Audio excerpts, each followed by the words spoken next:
ദൈവനാമം വാഴ്ത്തപ്പെടുമാറാകട്ടെ. ദൈവത്തിൻ്റെ കൃപയാൽ നമ്മൾ യോഹന്നാൻ എഴുതിയ ലേഖനം 2-ാം ലേഖനത്തിലേക്ക് പ്രവേശിക്കുകയാണ്. 2-ാം ലേഖനം എന്ന് പറയുന്നത് 63-ാമത്തെ പുസ്തകമാണ്. ഒരു അധ്യായമേ അതിനകത്തുള്ളൂ, 13 വാക്യമേ അതിനകത്തുള്ളൂ. ചോദ്യങ്ങളും പ്രവചനങ്ങളൊന്നുമില്ല. അതിൻ്റെ ഉള്ളടക്കം എന്ന് പറയുന്നത് 1-ാമത്തെ അധ്യായത്തിൻ്റെ 1 മുതൽ 3 വരെയുള്ള വാക്യങ്ങൾ അഭിവാദനമാണ്. 4-ാം വാക്യം അനുസരണമുള്ളവരെ കുറിച്ചുള്ള ഒരു സാക്ഷ്യമാണെങ്കിൽ 5ഉം 6ഉം വാക്യങ്ങൾ സ്നേഹത്തിൽ നടക്കുക എന്നുള്ളൊരു ഉപദേശം നൽകുകയാണ്. 7 മുതൽ 11 വാക്യങ്ങൾ വഞ്ചകരായ എതിർക്രിസ്തുക്കളെ കുറിച്ച് വിവരിക്കുന്നു. 12-ഉം 13-ലും ഒരു വ്യക്തിഗത സന്ദർശനങ്ങൾ പറയുകയാണ്. ഇതൊക്കെയാണ് അതിൻ്റെ ഉള്ളടക്കങ്ങൾ.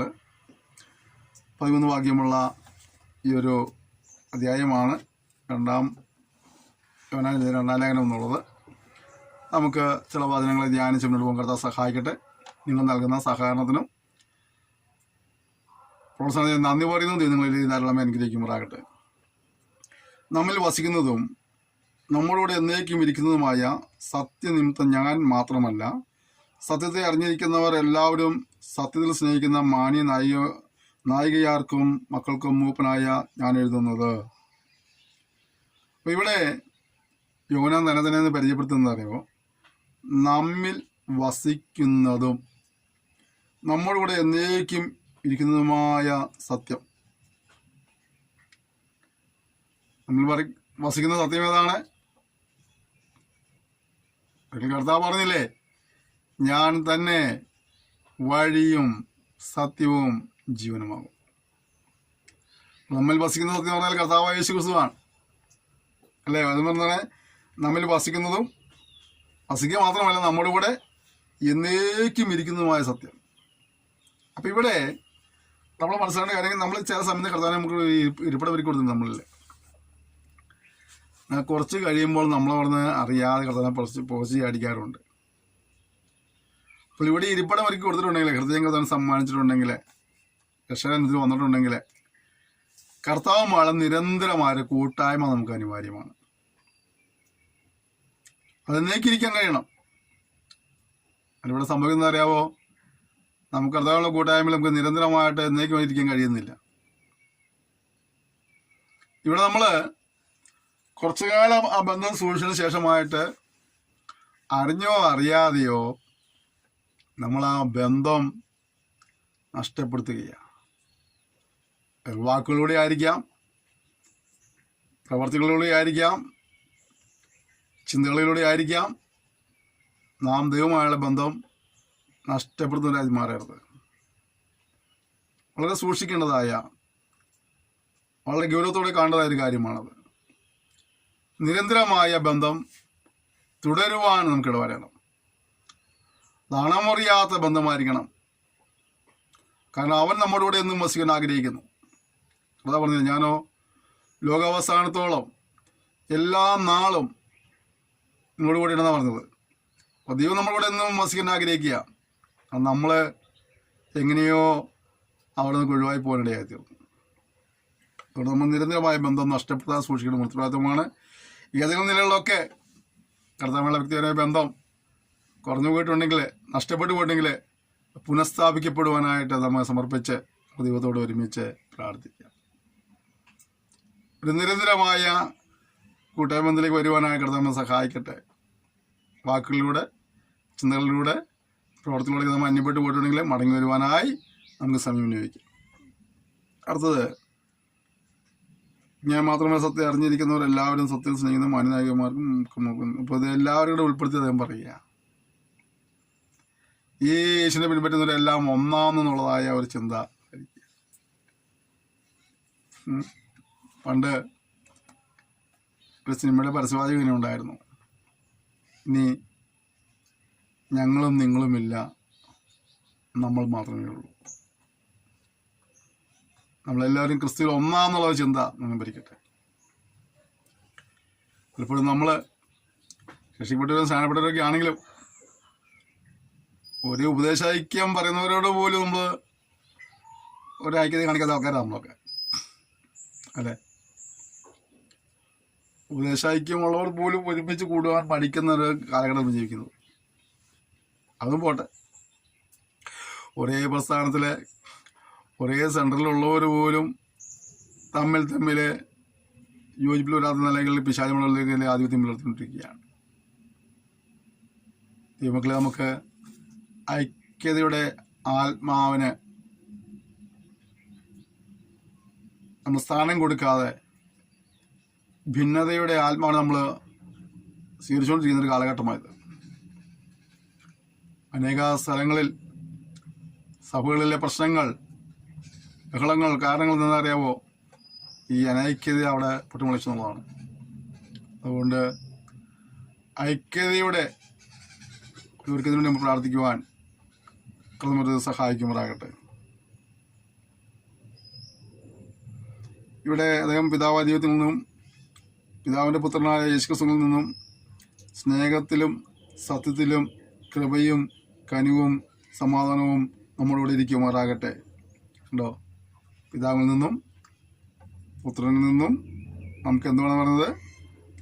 സ്നേഹത്തിലും സത്യത്തിലും കൃപയും കനിവും സമാധാനം ഉണ്ടാകണം. അപ്പോൾ ദൈവത്തിൽ നമുക്ക് എന്തെങ്കിലും പ്രാപിക്കാൻ കഴിയും? കൃപ പ്രാപിക്കാൻ കഴിയും. എന്താ കൃപ? അർഹതയില്ലാത്ത സ്ഥാനത്ത് ആളെ കൂടാതെ ചൊല്ലിവിടുന്ന കരുണയ്ക്ക് കൃപ എന്ന് പറയുന്നത്. അർഹതയൊന്നുമില്ല, കൃപയ്ക്ക് അർഹതയൊന്നും നമുക്ക്.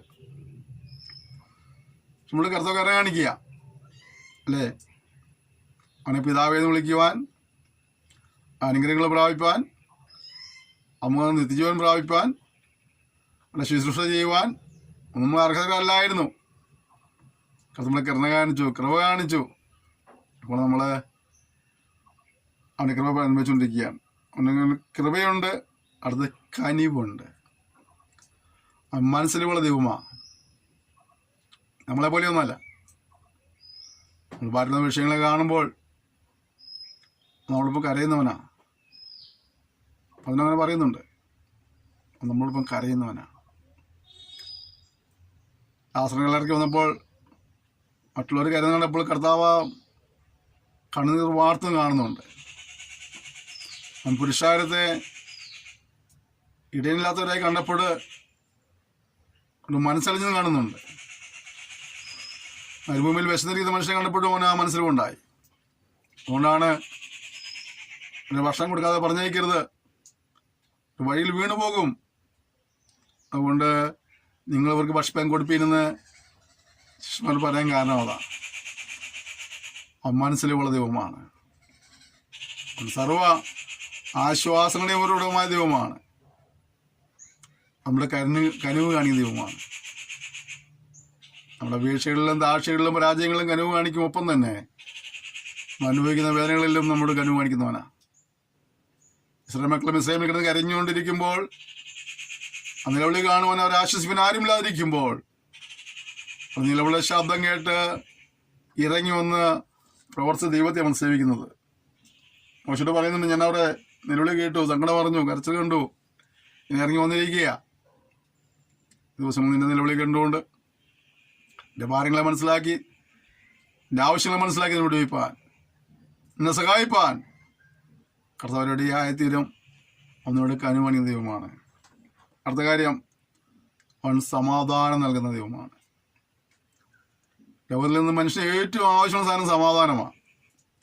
കാരണം പാമരനും പണ്ഡിതനും ധനവാനും ദരിദ്രനും ഒക്കെ ഇന്ന് സമാധാനം ഭാരപ്പെടുകയാണ്. ദൈവം നമുക്ക് സമാധാനം നൽകുന്ന ദൈവമാണ്. അതിനും പറഞ്ഞില്ലേ, എൻ്റെ സമാധാനം നിങ്ങൾ തന്നു വെച്ച് പോകുന്നു, അത് ലോകം തരുന്ന പോലെയല്ല. ലോകത്തിൻ്റെ സമാധാനങ്ങളെല്ലാം ക്ഷണികങ്ങളാണ്. പക്ഷെ ദൈവത്തിൻ്റെ സമാധാനം എന്നുള്ളത് ക്ഷണികമല്ല.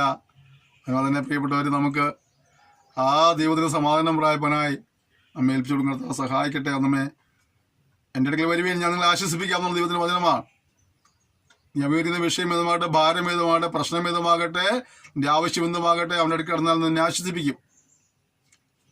നിറം വിഷയമല്ല, വിദ്യാഭ്യാസം വിഷയമല്ല, തൊഴിൽ വിഷയമല്ല, നിന്റെ പേര് വിഷയമല്ല. നീ അവനെ ആശ്രയിച്ച അവനെ ഉപേക്ഷിക്കുകയില്ല എന്നുള്ളതാണ്.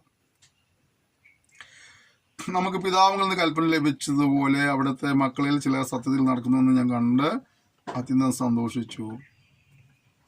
അടുത്തത്, അവൻ്റെ മക്കൾ എന്തായിരിക്കണം? സത്യത്തിൽ നടക്കുന്നവരായിരിക്കണം. ബോഷ്ക്ക് പിശാചിന്റെ പ്രൊഡക്റ്റാ.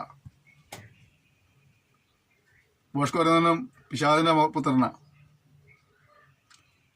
നമ്മൾ ദൈവത്തിന്റെ മക്കളായ നമ്മൾ ആരാ എങ്ങനെ നടക്കണം? സത്യത്തിൽ നടക്കണം. നമ്മൾ പറഞ്ഞ വാക്കുകളിൽ സത്യം ഉണ്ടായിരിക്കണം. സത്യം നടക്കണം. പലപ്പോഴും നിസ്സാര കാര്യങ്ങൾക്ക് പോലും നുണ പറയുന്ന ആളുകൾ കണ്ടിട്ടുണ്ട്. ദൈവത്തെ അറിയാത്തവരല്ല, അവിശ്വാസികളല്ല. നമ്മുടെ ഭാഷ പറഞ്ഞ വിശുദ്ധരും വേർപാട് അനുഷ്ഠിക്കുന്നവരും ദൈവമക്കളും വിശ്വാസികളും ഒക്കെ ആളുകളാണ്. പക്ഷെ എന്ത് ചെയ്യും? ഒരു ബോഷ്ക്ക് പറയും. ബോഷ്ക്ക് പറയുന്നവൻ സ്വർഗരാജ്യം പ്രാപിക്കില്ല എന്നുള്ളത് സത്യം മറന്നു പോയിക്കൊണ്ടിരിക്കുകയാണ്. അത് നമ്മുടെ ഉത്തരവാദിത്തമാണ്. നമ്മൾ സത്യത്തിൽ നടക്കുന്നവരായിരിക്കണം.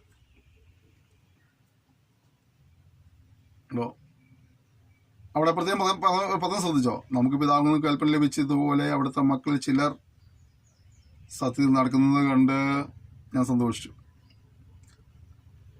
ആധാര തലമുറയിലും ചിലരേ ഉള്ളൂ ഈ റൂട്ടിലൂടെ പോകാനായിട്ട്. ഈ തലമുറയിലും എണ്ണം കുറവാണെങ്കിലും കുറച്ച് പേരുണ്ട്. സത്യസന്ധമായി ഇത് സേവിക്കുന്നവർ കുറച്ച് പേരുണ്ട്. വിശുദ്ധിയിലും വേർപാടിലും ഇത് സേവിക്കുന്ന കുറച്ച് പേരുണ്ട്. ഞാൻ ഒരു കാര്യം പറയാൻ ആഗ്രഹിക്കുന്നത്, ചിലർ എന്ന് പറഞ്ഞ പദമുണ്ടല്ലോ, ആ ചിലരുടെ കൂട്ടത്തിൽ നിന്നെയും കാണണം എന്നുള്ളതാണ്. സത്യത്തിൽ നടക്കുന്ന എല്ലാവരും ഉണ്ടെന്നുള്ള പറയുന്നില്ല. ഇത് ദൈവസഭയ്ക്ക് ദൈവമൊക്കെ എഴുതിയ ലേഖനമാണ്. അവിടെ പോലും എല്ലാവരും സത്യത്തിൽ നടക്കുന്നു പറയുന്നില്ല. എന്നാൽ എൻ്റെ അപേക്ഷ ചിലരുണ്ടെന്ന് പറഞ്ഞുണ്ടല്ലോ. ഈ തലമുറ പരിസരത്തിൽ വന്ന് നമ്മൾ നോക്കുമ്പോൾ ആ സത്യത്തിൽ നടക്കുന്ന ചിലരുടെ കൂട്ടത്തിൽ ഞാനും നീ കാണപ്പെടണമെന്നുള്ളതാണ്. അതുകൊണ്ട് ഇത് പഠിക്കുമ്പോൾ നമ്മെ സമർപ്പിച്ച് പ്രാർത്ഥിക്കേണ്ടത്, കർത്താവേ എൻ്റെ സത്യത്തിൽ നടപ്പാൻ എനിക്ക് കൃപ നൽകണമേ എന്നുള്ളതാണ്. അപ്പോൾ സത്യത്തിൽ നടക്കുന്നു. ഈ നായികയാരെ നമ്മൾ അന്യോന്യം സ്നേഹിക്കണമെന്ന് പുതിയ കൽപ്പനയായിട്ടല്ല, ആദ്യം മുതൽ നമുക്ക് ഉള്ളതായിട്ട് തന്നെ ഞാൻ അവിടത്തേക്ക് എഴുതി അപേക്ഷിക്കുന്നു. അടുത്ത പരിപാടി എന്നറിയാവോ? അന്യോന്യം സ്നേഹിക്കണം. അന്യോന്യം സ്നേഹിക്കണം. ചെറിയ ലേഖനം, ആകൂടി 13 വാക്യം. എത്രയോ നല്ല കാര്യങ്ങൾ നമുക്ക് ഉദ്ദേശിച്ചിരുന്നത്. നമ്മുടെ ജീവിതത്തിൽ പ്രാവർത്തികമാക്കേണ്ടതും നമ്മൾ ക്രമീകരണപ്പെടുത്തുന്ന ഒരുപാട് കാര്യങ്ങൾ. ഇവിടെ പറയുക, അന്യോന്യം സ്നേഹിക്കണം. സ്നേഹം കുറഞ്ഞു വലിയ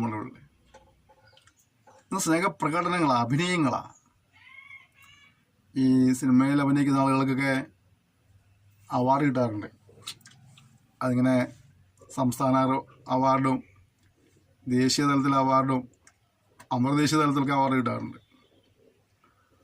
അവരുടെ കഴിവിനനുസരിച്ച് അവർക്ക് അവാർഡ് കിട്ടിക്കൊണ്ടിരുന്നു. പക്ഷേ അവരെക്കാളൊക്കെ നന്നായി അഭിനയിക്കുന്ന ആളുകൾ നമ്മുടെ കൂട്ടത്തിലുണ്ട്.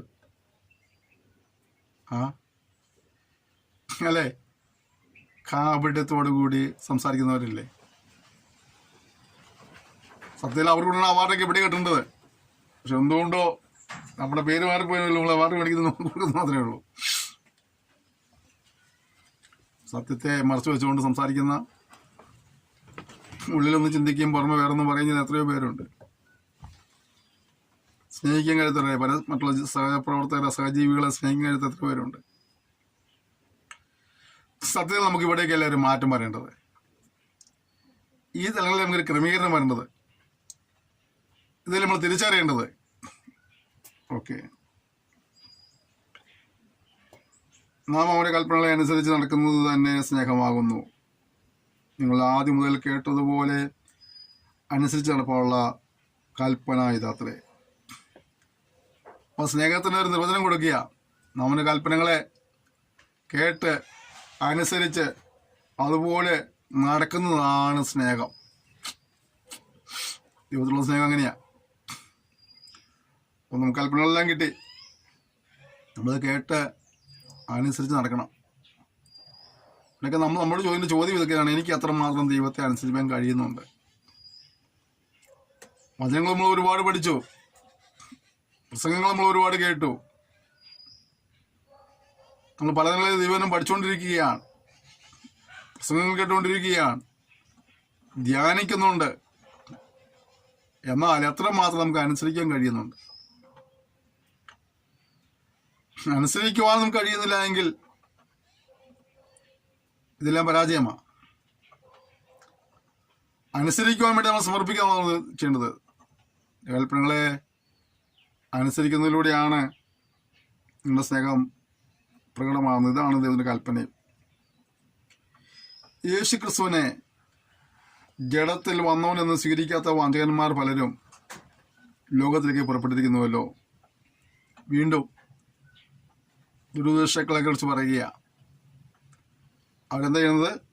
യേശു ക്രിസ്തുവിനെ ജഡത്തിൽ വന്നവനെന്ന് സ്വീകരിക്കാത്ത വഞ്ചകന്മാരാണ്. യേശുവിൻ്റെ ജനനം എന്നുള്ളത് പറയുമ്പോൾ ആണ് ദൈവപുത്രമെന്ന് പറയുമ്പോൾ, ദൈവം എന്ന് പറയുമ്പോൾ പലർക്കും തെറ്റിയുള്ളതിന് കാരണം സത്യങ്ങൾ മനസ്സിലാകുന്നില്ല. യേശു എന്തുകൊണ്ടാണ് ഭൂമിയിലേക്ക് വന്നത് ആദ്യം മനസ്സിലാക്കണം. സ്ത്രീയുടെ സന്തതിയായി ഇവിടെ ജനിക്കാനുള്ള കാരണം എന്താണ്? നരകുലത്തിൻ്റെ പാപങ്ങളിൽ നിന്ന് ഇവിടെ വിടുവിപ്പാനായിട്ടാണ്. അങ്ങനെ ഇവിടെ ജനനം കൊണ്ടു, ഇവിടെ ജീവിച്ചു. എങ്ങനെ ജീവിച്ചു? പാവം കൂടാതെ ജീവിച്ചു. നമുക്ക് മാതൃക കാണിച്ചു തന്നു. എന്നിട്ട് പിതാവ് അവൻ്റെ പക്കൽ ഏൽപ്പിച്ചതായ ആ കാര്യങ്ങൾ, ആ ശുശ്രൂഷ നിരപടിയായി നിവർത്തിക്കുവാൻ വേണ്ടി അത് നമുക്കൂടി യാഗമായി തീർന്നു. നമുക്കൂടി നിന്ന് സഹിച്ചു, പരിഹാസമേറ്റു, തുപ്പലേറ്റു, അടികൊണ്ടു.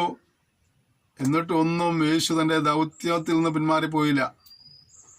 താൻ ഈ ഭൂമിയിലേക്ക് വരുമ്പോൾ എനിക്ക് ലക്ഷ്യമുണ്ടായിരുന്നു. ആ ശുശ്രൂഷയുടെ പൂർത്തീകരണത്തിനായിട്ട് കർത്താവായ യേശു ക്രിസ്തു നമുക്ക് വേണ്ടി യാഗമായി തീർന്നു. യാഗത്തിൽ വിശ്വസിക്കുന്ന ഏവർക്കും പാവക്ഷമായി വിവരിക്കാൻ കഴിയുന്നതാണ്.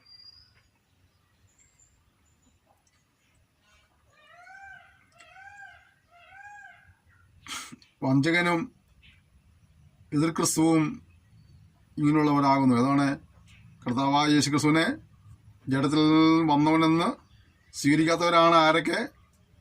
അവർ വഞ്ചകന്മാരാണ്, അവർ എതിർ ക്രിസ്തുവുമാണ്. ഈ വഞ്ചകന്മാർ എതിർ ക്രിസ്തുവിൻ്റെ ലക്ഷണം അതാണ്. 8-ാം വാക്യം, ഞങ്ങളുടെ പ്രയത്നഫലം കളയാതെ പൂർണ്ണ പ്രതിഫലം പ്രാപിക്കേണ്ടതിന് സൂക്ഷിച്ചുകൊള്ളുവീൻ. വളരെ ഗൗരവത്തോടൊരു കൽപ്പന തരികയാണ്. ഞങ്ങളുടെ പ്രയത്നഫലം കളയാതെ പൂർണ്ണ പ്രതിഫലം പ്രാപിക്കേണ്ടതിന് സൂക്ഷിച്ചുകൊള്ളുവീൻ. നമ്മൾ വചനം പഠിപ്പിച്ച ഒരുപാട് ദൈവദാസന്മാരുണ്ട്. നമുക്ക് വേണ്ടി പ്രാർത്ഥിക്കുന്ന ഒരുപാട് പ്രിയപ്പെട്ടവരുണ്ട്.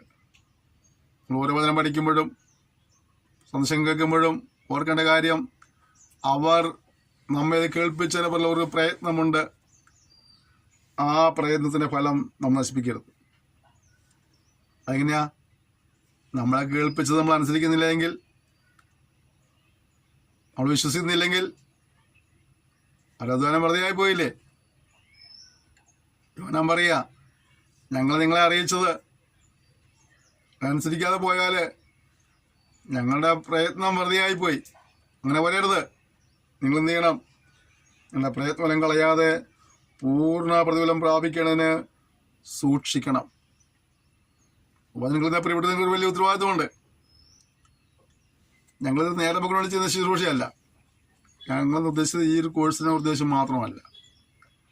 ലോകത്തിൻ്റെ വിവിധ ഭാഗങ്ങളിൽ, വിവിധ ഭാഷകളിൽ അനേക ദൈവദാസിദാസന്മാർ അവരുടെ ജീവിതത്തിൽ ഏറെ ബന്ധപ്പാടുകളുണ്ടായിട്ടും ബന്ധപ്പാടുകളിൽ നിന്നൊക്കെ ഇടയ്ക്ക് ഇതിനു വേണ്ടി സമയം കണ്ടെത്തി അവർ ദൈവവചനം വായിക്കുകയും പഠിക്കുകയും ചെയ്ത് അത് സമയാസമയങ്ങളിൽ പ്രസംഗമാക്കി അത് വിവിധ സോഷ്യൽ മീഡിയയിലൂടെയൊക്കെ സന്ദേശങ്ങളാക്കി റെക്കോർഡ് ചെയ്ത് എഡിറ്റ് ചെയ്ത് സമയങ്ങൾ അപ്ലോഡ് ചെയ്തുകൊണ്ടിരിക്കുക. ഇതിനൊക്കെ വളരെ ചിലവുകളുണ്ട്. അവരുടെ സമയം മാത്രമല്ല, അവരുടെ അധ്വാനം മാത്രമല്ല, അവരുടെ സാമ്പത്തികമായുള്ള ചിലവുകൾ ഇതിനകത്തുണ്ട്. ഇതെല്ലാം ചെയ്തിട്ട് അവർ സൗജന്യമായി നിങ്ങളെ അറിയിച്ചുകൊണ്ടിരിക്കുകയാണ്. എന്തിനാണത്? നിങ്ങൾ ആത്മരക്ഷ പ്രാപിക്കുവാനും ദൈവിക അനുഗ്രഹങ്ങൾ പ്രാപിക്കുവാനാണ് ഇത് അറിയിച്ചുകൊണ്ടിരിക്കുന്നത്. നിങ്ങൾ ആത്മരക്ഷ പ്രാപിക്കുവാൻ, ദൈവിക അനുഗ്രഹങ്ങൾ പ്രാപിക്കാനായിട്ട് അവരിത് ചെയ്യുന്നത് കൊണ്ട് കേൾക്കുന്നത് നിങ്ങളത് പൂർണ്ണമായി അനുസരിക്കുവാൻ ബാധ്യസ്ഥരാ. അതനുസരിക്കാതെ പോകുമ്പോൾ അവരുടെ പ്രയത്നത്തിൻ്റെ ഫലം നഷ്ടപ്പെടുന്നു. അതിനേക്കാൾക്ക് ഉപരി നിങ്ങൾ ദൈവനം കേട്ടിട്ട് അനുസരിക്കാതെ പോന്നാൽ നിങ്ങൾ ദൈവത്തിൻ്റെ കോപത്തിന് പാത്രങ്ങളായി തീരുന്നു എന്നുള്ളതാണ്. അതുകൊണ്ട് ഓരോ ദിവസവും കേൾക്കുന്ന വചനങ്ങൾ വിശ്വസിപ്പാൻ, ഏറ്റെടുപ്പാൻ, അത് വെച്ച് ജീവിതത്തിൽ ക്രമീകരണം വരുത്തുവാനായിട്ടൊക്കെ ഉത്സാഹിക്കണം. ആർക്കും അത് ശിക്ഷാവധി കാരണമാതിരിക്കും വളരെ സൂക്ഷിക്കേണ്ട ഉത്തരവാദിത്തമുണ്ട്. വാക്യം, ക്രിസ്തുവിൻ്റെ ഉപദേശത്തിൽ നിലനിൽക്കാതെ അതിൽ കടന്നു പോകുന്ന ഒരുത്തനും ദൈവമില്ല. ഉപദേശത്തിൽ നിലനിൽക്കുന്നവനോ പിതാവും പുത്രനുമുണ്ട്. അപ്പോൾ ദൈവനം കേട്ടിട്ട് അനുസരിക്കാതെ പോകുന്ന ആർക്കും എന്തില്ല? ദൈവമില്ല. ഞാൻ ദൈവത്തോട് ചേർന്നിരിക്കാന്ന് പറയുകയും ദൈവവിശ്വാസിയാന്ന് പറയുകയും ദൈവത്തിൻ്റെ മകനാണെന്നോ മോളാന്നൊക്കെ പറഞ്ഞാലും വചനം പറയുക, ഈ ഉപദേശങ്ങളിൽ നിലനിൽക്കാതെ അതിർ വിട്ടു പോകുന്നവന് ദൈവമില്ല. ദൈവം ഒരു ബൗണ്ടറി വെച്ചിട്ടുണ്ട്, ഒരു വ്യവസ്ഥ വെച്ചിട്ടുണ്ട്, ഒരു പ്രമാണം വെച്ചിട്ടുണ്ട്. ആ പ്രമാണത്തിൽ നിലനിൽക്കുന്നവന് മാത്രമേ എന്തുള്ളൂ? ദൈവമുള്ളൂ. ആ പ്രമാണത്തിൽ നിലനിൽക്കാത്തവൻ എന്തെല്ലാം കാട്ടിക്കൂട്ടി എന്ന് പറഞ്ഞാലും അവന് ആരില്ല? ദൈവമില്ല. ഇതൊക്കെ ചെയ്തിട്ട് നമ്മൾ ദൈവമില്ലാത്ത പോയ മോശമല്ലേ? അതുകൊണ്ട് നാം വളരെ സൂക്ഷിക്കുകയും വളരെ ഗൗരവത്തോടെ ഈ കാര്യങ്ങൾ മനസ്സിലാക്കി നമ്മുടെ ജീവിതത്തെ ക്രമപ്പെടുത്തും ജീവിതത്തെ സഹായിക്കുമ്പോഴാകട്ടെ. ഉപദേശത്തിൽ നിലനിൽക്കുവാനായിട്ടും കഴിയണം. ചിലരോട് കേൾക്കുമ്പോൾ ഒരു മാനസാന്തരമൊക്കെ ഉണ്ടാവും, ഒരു കരച്ചിലും മേടിച്ചിലൊക്കെ ഉണ്ടാവും. കുറച്ച് കഴിയുമ്പോൾ അവർ ആ ഭാഗത്ത് കാണുകയില്ല. അതിനപ്പോൾ അങ്ങനെയല്ല, ഉപദേശത്തിൽ നിലനിൽക്കുവാൻ കഴിയണം. ശാന്തമായിട്ട് നമ്മൾ നമ്മോട് ചോദിക്കാം, ഞാൻ കേട്ടതായ, ഞാൻ പഠിച്ചതായ കാര്യങ്ങളിൽ എനിക്ക് എത്രമാത്രം നിലനിൽക്കുവാൻ കഴിയുന്നുണ്ട്. ഇല്ലെങ്കിൽ നാം ഈ ദിവസം മടങ്ങി വന്നേ മതിയാവുകയുള്ളൂ. വചനത്തിൽ ഉറച്ചു നിൽക്കണം, പ്രമാണത്തിൽ ഉറച്ചു നിൽക്കണം, എന്നിട്ട് കടന്നു സേവിക്കണം. എങ്കിൽ മാത്രമേ ദൈവത്തിന്റെ അനുഗ്രഹങ്ങൾ പ്രാപിക്കാൻ കഴിയുള്ളൂ. ഓക്കെ,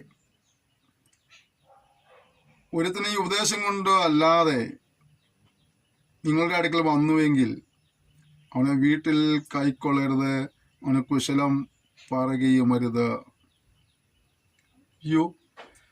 വളരെ ഗൗരവമായ മറ്റൊരു കാര്യം പറയുക, കർത്താവിൽ നിന്ന് അകറ്റുന്നതായ ഉപദേശം കൊണ്ട് ആര് വന്നാലും നീ അവനെ വീട്ടിൽ കൈക്കൊള്ളുകയും ചെയ്യരുത്, അവന് കുശലം പറയുകയും ചെയ്യരുത്. ഈ വരുന്നവരൊക്കെ വ്യത്യാസം ഏതെങ്കിലും ഒരു വാക്യം എടുത്താണ് വരുന്നത്. ഏതെങ്കിലും ഒരു വാക്യം മുറിവാക്യം വരെയും ഉണ്ടാവും. ആ മുറിവാക്യം വന്നിട്ട് അവൻ പറഞ്ഞു പറയുമ്പോൾ മനസ്സിലാക്കണം. നമ്മൾ വചനം പഠിച്ചില്ലേ അറിയുള്ളൂ. അവൻ പറഞ്ഞു പറയുമ്പോൾ അറിയാം അവൻ ഏത് റൂട്ടിലേക്കാണ് പോകുന്നതെന്നുള്ളത്. ഈ ദുരുപദേശങ്ങൾ ഒരിക്കലും അവർ ഓടി വന്ന് നമ്മുടെ അടുത്തൊന്നും പറയുമ്പോൾ അവരുടെ ഈ ദുരുപദേശങ്ങൾ പഠിപ്പിക്കില്ല. ദിവസം ഏതെങ്കിലും ഒരു വാക്യം എടുത്ത് വായിച്ച് കേൾപ്പിക്കും, പിന്നെ വേറൊരു വാക്യം എടുത്ത് വായിച്ച് കേൾപ്പിക്കും.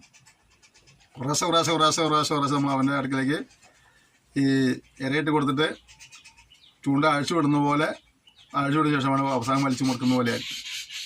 അപ്പോൾ ദുരുപദേശക്കാരൻ മനസ്സിലാക്കണം, അവരെ വീട്ടിൽ കരുതി കുശലം വരാനൊന്നും പോകരുത്.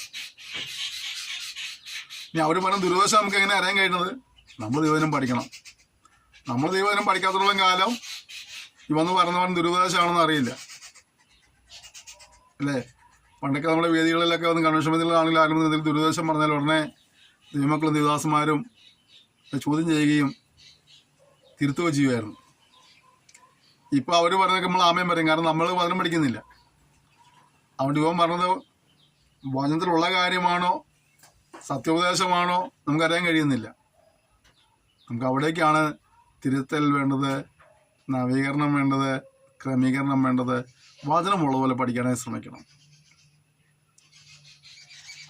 അത് വലിയൊരു സുഖമുള്ള കേൾവിക്കാരൻ സുഖമുള്ള കാര്യമല്ല. അത് കേൾവിക്കാനും സുഖമുള്ളത് നിന്നെ വാലല്ലാത്ത അടിയാക്കും, അങ്ങനെയാക്കും ഇങ്ങനെയൊക്കെ എന്ന് പറഞ്ഞാൽ നമുക്ക് കേൾക്കാൻ രസമുണ്ട്, നമ്മളതിനെ പറയുക ചാടാനും നോക്കും. പക്ഷേ ദൈവം ഉള്ളതുപോലെ പഠിക്കുവാനായിട്ട് കനരസുഖമാകെ മാറി കേൾവിക്കഥ കേൾക്കാനായിട്ട് പോകരുത്. ഉള്ള ദൈവത്തിന് അതിനുള്ളതുപോലെ പഠിക്കണം. അതെന്ന് ജീവിതത്തിൽ അനുഗ്രഹത്തിന് കാരണമാക്കി. മറ്റേതായ ഒരു ഉപരിവിപ്ലവം അത് അവിടെ കഴിഞ്ഞ അവിടെ ആ തിരുമ്പോൾ അവിടെല്ലാം കഴിഞ്ഞോടുകൂടി അവിടെ അവസാനിച്ചു. വചനം പഠിച്ച് വചനം ഹൃദയത്തിലുണ്ടെങ്കിൽ നമുക്ക് അതിൽ പറഞ്ഞ അനുഗ്രഹങ്ങളെല്ലാം പ്രാപിക്കാൻ കഴിയുന്നത് മാത്രമല്ല, ഇങ്ങനെയുള്ള ദുരുപദേശക്കാർ വന്ന് ഓരോ കാര്യം പഠിപ്പിക്കുമ്പോൾ നമ്മൾ അവൻ്റെ കെണി ചെന്ന് ചാടാതിരിക്കും. അല്ലെങ്കിലോ അവൻ കാണിച്ചിരുന്ന ദുരുപദേശം വേറെ ഏതെങ്കിലും ഭംഗിയുള്ള കവറിലിട്ട് പൊതിഞ്ഞു കൊണ്ട് തരിക അല്ലേ,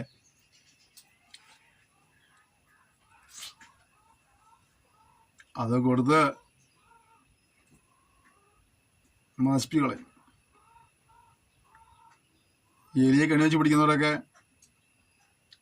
തെങ്ങക്കൊത്തോ എണ്ണപ്പലഹാരങ്ങളോ ഉണക്കുമീനൊക്കെ വെച്ചിട്ടാണ് ഈ എലിയെ കണി പിടിച്ച് പിടിക്കുന്നത്. കാണുമ്പോൾ എലി വിചാരിക്കും, അയ്യോ ഇന്ന് അധികം യാത്ര ചെയ്യാതെ തന്നെ എനിക്ക് ഭക്ഷണം കിട്ടി, ചാടി ചെല്ലുക. അറിയാതെ കെണിയിലാക്കപ്പെട്ടു പോവുകയാണ്. ചൂണ്ടയിട്ട് മീൻ പിടിക്കുന്ന മനുഷ്യൻ എങ്ങനെയാണ് ചെയ്യുന്നത്? ആ ചൂണ്ടയിൽ പിടിക്കാൻ ഉദ്ദേശിക്കുന്ന മത്സ്യങ്ങൾക്ക് അനുസൃതമായിട്ടുള്ള തീറ്റയിട്ട് കൊടുക്കും. മീൻ ഇറങ്ങി വരുമ്പോഴേ ഇത് കാണുന്നു, പുള്ളിയിൽ സന്തോഷമായി, പുള്ളി ചാടി കൊത്തുന്നു, അവൻ എയറിൽ വരുന്നു. അപ്പോൾ ദുരുപദേശം എന്ന് പറഞ്ഞിട്ടല്ല കൊണ്ടുവരുന്നത്. വേറെങ്കിലും കവർ ചെയ്ത്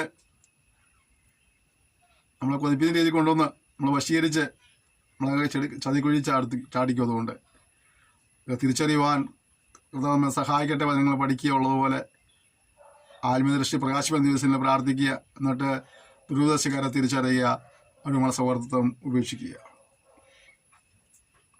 കുശലം പറയുന്നവൻ അവൻ്റെ ദുഷ്പ്രവൃത്തികൾക്ക് കൂട്ടാളിയായല്ലോ. കണ്ടോ, കുശലം പറയുന്നവൻ ആരാണ്? അവൻ്റെ ദുഷ്പ്രവൃത്തികൾക്ക്. അവന് ദുരുപദേശം പഠിപ്പിച്ചു, കുശലം പറയുന്നതിലൂടെ നമ്മളതിന് പങ്കാളിയായി തീരുകയാണ്. അതുകൊണ്ടാണ് അവരെ ഒഴിവാക്കാൻ പറയുന്നത്. വളരെ സൂക്ഷിക്കുക പ്രിയപ്പെട്ടവരെ. ദുരുപദേശക്കാർക്ക് എഴുന്നേൽക്കുന്നൊരു കാലഘട്ടമാണിത്. നമ്മൾ തിരിച്ചറിഞ്ഞുകൊണ്ട് നിങ്ങളൊരു ഒഴിവാക്കി ജീവിക്കാനായി കർത്തവ്യത്തിന് സഹായിക്കുമ്പോഴാകട്ടെ. നിങ്ങളുടെ ജീവിതം അതിനോട് വിനിയോഗിക്കാൻ നിയമം സഹായിക്കട്ടെ.